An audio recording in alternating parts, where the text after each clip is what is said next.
Welcome. Today we will be discussing how to factor a trinomial in the form x squared plus bx plus c.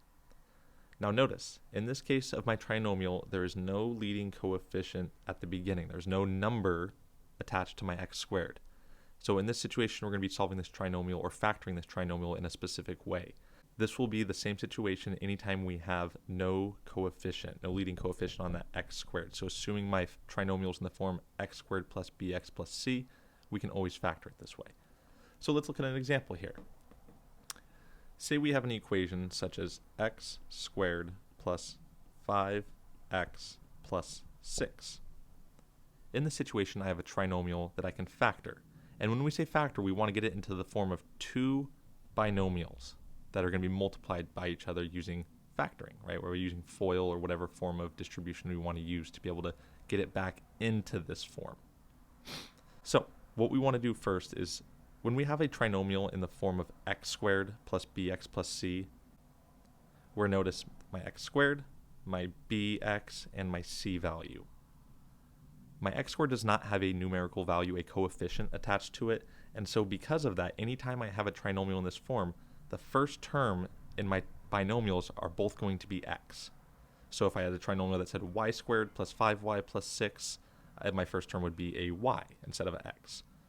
Okay, so whatever that first term is going to be the first term in our binomials. So now we need to figure out, okay, what are the second terms in our binomials? That's going to come from this guy right here.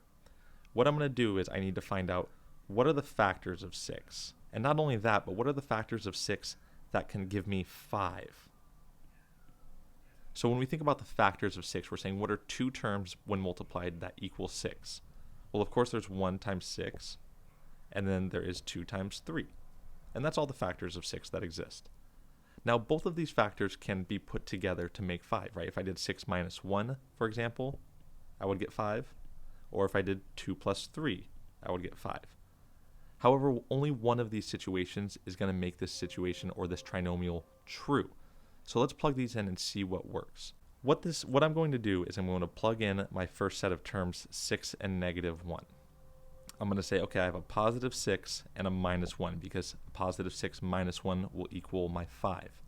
Now, if I try to distribute these values back together and get them back into this form here, we're going to see that they're not going to equal that. We're not going to have the correct answer here, and we'll see why. If we do x times x, that's going to give me x squared.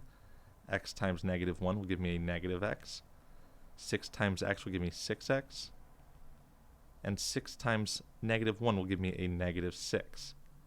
We simplify our terms here. We have x squared plus 5x minus 6. Well, that's not quite right. Notice my equation was x squared plus 5x plus 6, not x squared plus 5x minus 6. So let's go ahead and try this again, but instead let's use x plus 2 because it's a positive 2 and x plus 3 because it's a positive 3. And now I'll distribute my terms. X times x will give me a x squared. X times 3 will give me a 3x. 2 times x will give me a 2x. And 2 times positive 3 will give me 6. Simplify by combining our like terms. X squared plus 5x plus 6. And notice now I have my original equation back, which means x plus 2 and x plus 3 are the correct forms of factoring this trinomial. And that is how you factor a trinomial in the form of x squared plus bx plus c.